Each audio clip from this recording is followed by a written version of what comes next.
Good afternoon, ladies and gentlemen. This is Matt with 1836 Property Management, as always in beautiful Austin, Texas. So today, this is our June 2021 agent update. We're going to go over a few things with you, but the title of this video is 4 Ways to Lose an Investor and a Property Management Partner. Over the last couple months, as chaos has kind of changed our marketplace in Austin and changed our normal consistent rules of doing business, we have seen misinformation go rampant. Whether it's on social media or it's phone calls to the office asking how we're doing things and what we're doing, we're seeing more rumors out there than truth. So we wanted to, as always, partner with you guys and give you the straight scoop. We want you guys to hear from the horse's mouth exactly what we do, what we don't do, and what are some great rules of the road when partnering with your investors and your property managers? Because I don't know about you guys, we're not going anywhere.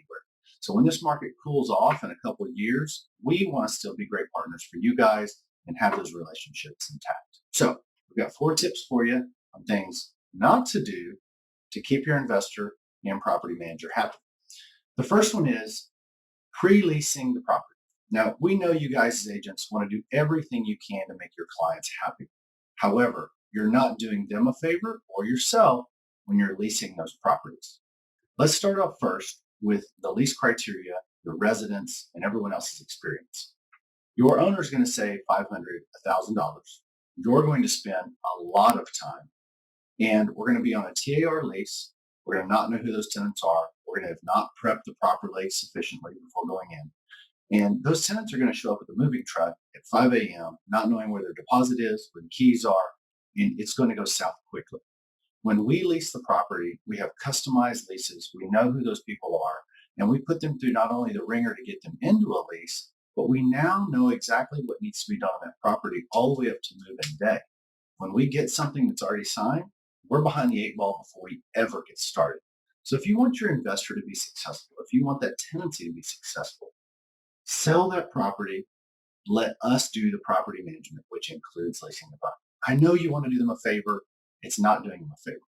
Now let's talk to the back end on this. Why you guys sometimes want the money and you want to do a favor, but it's really making the property unmanageable. You may or may not know, but 50% of the income for property managers comes from management fees. 50%, that's it. So 20% comes from tenant paid fees. So if you sign them onto a TAR lease, we don't get to collect but about half of that if we're lucky. So we're already down 10% of gross revenue. 20% comes from leasing fees. So if you've leased the property and handed it to us, now we're down a total of 30% on revenue. About another 5% comes from renewal fees and things like that. But you need to know if you're getting a referral fee, you're not giving us leasing fees, and we're not able to get additional tenant fees, we may not be able to manage that property. Property management companies can run margins of about 10%. So if you send us a client that's already leased, everything's done, and it seems like it's doing a good favor to everybody, it's really making the property unmanageable for us. It could take us over a year of running at a loss to even catch back up to break even after we've started managing. Yes, that's correct, at a loss. So in other words, if your clients are paying $99 a month or $129 to manage that property, our cost at 1836 is double that per month per unit. Direct labor is our biggest expense. For $4 a day, we can't manage that property 24/7, 365, dealing with neighbors that are complaining and Uncle Fred who was told he could mow the yard and HOAs who didn't know who was moving in. It's just not possible for $4 a day. So keep in mind, leasing those properties is not doing anybody a favor, although I know you guys want to help out and you're doing it to be a great agent. Let us manage that process. And as always, we let you guys manage the sale process. So how about giving it back to you guys to release it? We have some agents that go, well, I have a buyer's agent and I wanted them to release it. Again, keep in mind, it not only turns the entire process of tenant A to tenant B into a complete disarray, because now we don't have control of the leases, the tenants, the make ready, the move-in dates, anything else, but it makes it unmanageable. There is not enough money. So I know your buyer's agent should have a couple extra bucks because you're pulling for them. The truth is, if their title is buyer's agent, especially if you're working for one of our favorite brokerages that has in-house leads, they need to be a buyer's agent. That's where the money is. So let's let the leasing go to the leasing people. Let's let the big bucks, the buys and the sales go to the agents, and everybody specializes and succeeds a little bit better. So one more thing, number 3 out of 4, if you call your property manager to complain about how they do business, we ask that you really call them and connect with them to build relationships and ask questions.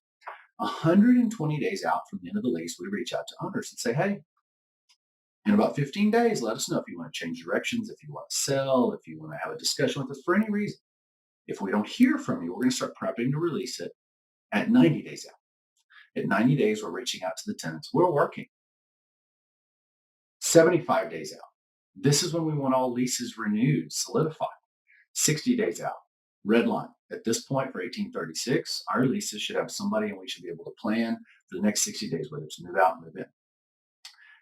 We've had a couple instances this year where people have gone this entire 120 days, another 30 or 45 days, and then received a call from their agent going, hey, I haven't talked to you in about 5 years, but did you know you could sell? Guys, we love you. Stay in touch with your clients. Some of the biggest conflicts that have arisen, which has only been a handful over 15 years, have been because the agent hasn't talked to their client in 5 years or more, and then was disturbed when they went to someone else for the sale, not us. But we can't talk to those people for you.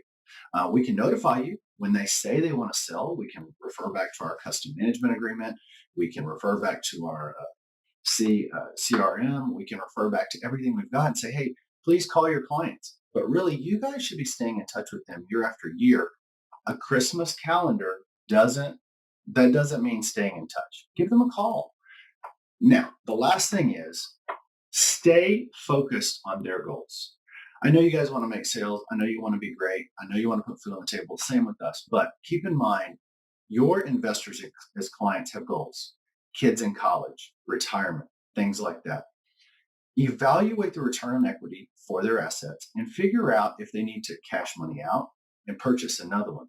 But when you help them pull that money out, they forget about their goals and they'll go buy a bigger house or a nicer car and blow through that money sometimes. Now, there are life events where it absolutely makes sense to sell those. Deaths, divorces, things like that. Or, hey, let's say you hit that goal of the kids are time to go to college. So I may have to sell that asset. Or maybe it's paid off now and the kids can go to college off passive income. Or maybe I could cash out half the money, put the kids through college, and I've still got a rental for my retirement afterwards. Please stay focused on your investors' goals, though. Let's not be short-sighted. If those guys are making money, they will buy more properties. But if they sell that 1 or 2 properties they have, there's not going to be any more money on the table to buy another one in Austin, Texas. So stay focused on your clients' goals. That's 4 tips to help us collaborate to reach everyone's goals and to keep each other healthy, keep our relationship great, and to make sure that in the next 15 years, we're both here working together. Thanks for your time. As always, if any questions arise, if you see any misinformation, call us. We're here. Come to one of our events. We've got an event page. We would love to see you, and we'll always be transparent and honest with you. But together, we've got to work so that we can last the next 15 together. Have a good day.